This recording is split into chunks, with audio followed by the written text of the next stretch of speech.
ఆదిలాబాద్ అభివృద్ధి తన ప్రధాన కర్తవ్యమన్నారు బీజేపీ యువనేత కంది శ్రీనివాసరెడ్డి. ఆదిలాబాద్ ప్రజలు ఆదివాసీల బాగు కోసం పాటుపడతారని తెలిపారు. జిల్లా ప్రజలకు జోగురామన్న నుంచి విముక్తి పలకడమే లక్ష్యమన్నారు ఆయన. ఇక పేదల సమస్యలు పట్టించుకోకుండా 14 ఏళ్ల నుంచి కుంభకర్ణ నిద్రపోతున్నారని శ్రీనివాసరెడ్డి మండిపడ్డారు.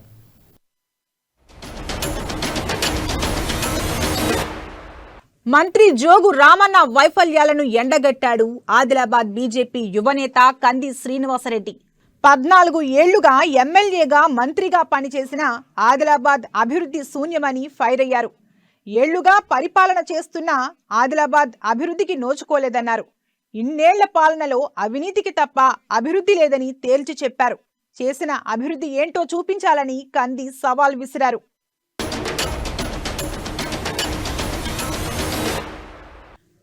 ఆదిలాబాద్ ప్రజలు ఆదివాసీ బిడ్డల కోసమే అమెరికా నుంచి వచ్చానని చెప్పారు కంది శ్రీనివాసరెడ్డి. ఏ స్వార్థం లేకుండా నిస్వార్థమైన సేవ చేయాలనే రాజకీయాల్లోకి వచ్చానని స్పష్టం చేశారు.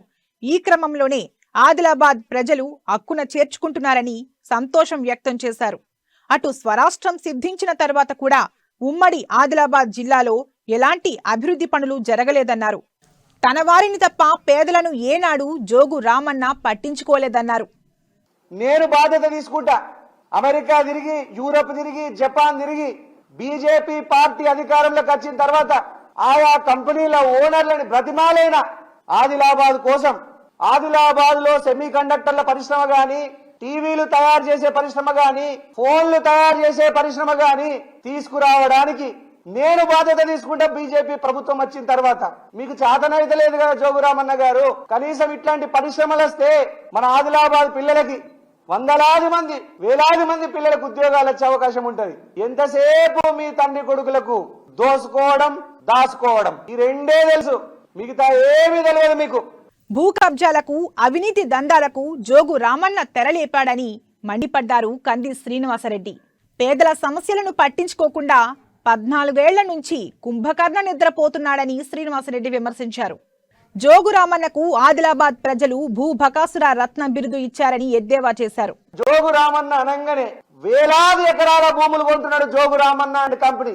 వేలాది ఎకరాల భూములు కొంటున్నాడు. ఈ వేలాది ఎకరాల భూములకు ఎక్కడి నుంచి పైసలు వచ్చినాయి? అనేక సర్వే నంబర్లలో జోగు రామన్న గారు ఆయన బినామీల్ని పెట్టి, చౌకగా బినామీల్ని పెట్టి కబ్జాలకు పాల్పడుతున్నాడు. వాళ్ళని నచ్చకపోతే వాళ్ళ జోగు రామన్నకు అడ్డు వచ్చిన మనుషుల మీద పోలీసుల చేత అట్రాసిటీ కేసులు పెట్టి భయభ్రాంతులకు గురి చేస్తున్నాడు. నియోజకవర్గంలో దాదాపు 60 మందికి పైగా అమాయక ప్రజల మీద ఎస్సీ ఎస్టీ అట్రాసిటీ కేసులు పెట్టించిన ఘనత జోగు రామన్నది. జోగు రామన్న గారు, మీ భూదాహం తీరలేదా? ఇక రాష్ట్రంలోనే కాకుండా పక్క రాష్ట్రంపై జోగు రామన్న కన్ను పడిందని దుయ్యబట్టారు కంది శ్రీనివాసరెడ్డి. బీఆర్ఎస్ పార్టీ బలోపేతం కోసం జోగు రామన్న మహారాష్ట్రలో పర్యటించడం లేదని, అక్కడ ఎంత భూమి ఉంది అనే అంశాలపై జోగు రామన్న తిరుగుతున్నారని కంది శ్రీనివాసరెడ్డి ఆరోపించారు. అక్కడ భూములను కబ్జా చేసేందుకే సర్వేలు చేస్తున్నారని పేర్కొన్నారు. మహారాష్ట్ర తిరుగుతున్నాడు ఆయన. మహారాష్ట్రలో బీఆర్ఎస్ ని పటిష్టత కోసం తిరుగుతలేడు. మహారాష్ట్రలో ఏడేడ భూములు కొట్టేయాలా, ఏడేడ భూములున్నాయి ఆ సర్వే చేసుకుంటేందుకు తిరుగుతున్నాడు ఆయన.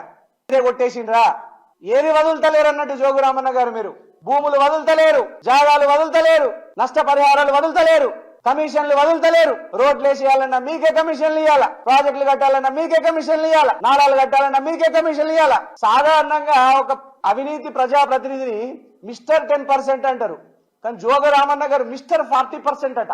మిస్టర్ 40% అంటే ఏ అభివృద్ధి పని చేయాలన్నా జోగు రామన్న గారికి 40% కమిషన్ ఇవ్వాలన్నట. కమిషన్ కు మారు పేరుగా మారాడని కంది శ్రీనివాసరెడ్డి ఆరోపించారు. ఒక్క ప్రాజెక్టు కూడా వదలకుండా అవినీతికి పాల్పడుతున్నారని చెప్పారు. ప్రతి ప్రాజెక్టులో 40% కమిషన్ తీసుకుంటున్నారని ఆరోపించారు. చివరికి నష్టపరిహారం అందజేసే విషయంలో కూడా జోగు రామన్న కమిషన్ వదలడం లేదని ఫైర్ అయ్యారు సీనన్న. జోగు రామన్న కమిషన్లు తీసుకోకుంటే బహిరంగ చర్చకు రావాలని, తాను కూడా డేటాతో వస్తానని సవాల్ విసిరారు. జిల్లాను ఎన్ని వేల కోట్లతో అభివృద్ధి చేశారో చెప్పాలని కంది శ్రీనివాసరెడ్డి డిమాండ్ చేశారు. జోగు రామన్నకు ఆయన కుమారుడికి దోచుకోవడం, దాచుకోవడం తప్ప మరో ధ్యాస లేదని ఆయన ఆరోపించారు. ఆ పైసల్ని మీరే కొట్టేసిండ్రా, ఏది వదులుతలేరు అన్నట్టు జోగు రామన్న గారు. మీరు భూములు వదులుతలేరు, జాగాలు వదులుతలేరు, నష్టపరిహారాలు వదులుతలేరు, కమిషన్లు వదులుతలేరు. రోడ్లు వేసేయాలన్నా మీకే కమిషన్లు ఇవ్వాలా, ప్రాజెక్టులు కట్టాలన్నా మీకే కమిషన్లు ఇవ్వాలా, నాలాలు కట్టాలన్నా మీకే కమిషన్లు ఇవ్వాలా. సాధారణంగా ఒక అవినీతి ప్రజాప్రతినిధిని మిస్టర్ 10% అంటారు, కానీ జోగు రామన్న గారు మిస్టర్ 40% అట. మిస్టర్ 40% అంటే ఏ అభివృద్ధి పని చేయాలన్నా జోగు రామన్న గారికి 40% కమిషన్ ఇవ్వాలన్నట. ఇది నేను చెప్తున్న మాట కాదు, మీ కాంట్రాక్టర్లే చెప్తున్న మాట. జోగు రామన్న గారు మళ్ళా మీ కాంట్రాక్టర్లే అంటున్నారు జోగు రామన్న గారు ఏ పని చేయాలన్నా 40% కమిషన్ తీసుకుంటారని. నిజమేనా జోగు రామన్న గారు? అయితే దేంట్ల కమిషన్ మీరు తీసుకోకపోతే మీరు బహిరంగ చర్చకు రండి, మేము కూడా డేటాతో వస్తాం. ఎన్ని వేల కోట్లతో అభివృద్ధి చేసిండ్రు, ఏ అభివృద్ధి పనులు చేసిండ్రని శ్వేతపత్రం రిలీజ్ చేయండి, శ్వేతపత్రం విడుదల చేయండి, ఆదిలాబాద్ ప్రజల ముందు ఉంచండి. మీరు నిజంగా డెవలప్మెంట్ చేసిండ్రా లేదంటే వేలాది కోట్లు కొట్టేసిండ్రా మీరు?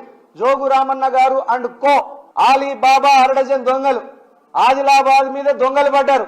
ఇన్నేళ్లుగా చేసిన జోగు రామన్న అవినీతిని బయటకు తీసుకొస్తామని కంది శ్రీనివాసరెడ్డి వివరిస్తుండటంతో ఆదిలాబాద్ ప్రజలు హర్షం వ్యక్తం చేస్తున్నారు. అవినీతిని ప్రశ్నించే నాయకుడు వచ్చాడని సంతోషం వ్యక్తం చేస్తున్నారు. ప్రజా సమస్యలపై నిరంతరం పోరాడే సీనన్న లాంటి నాయకుడు కావాలని ఆదిలాబాద్ ప్రజలు కోరుకుంటున్నారు.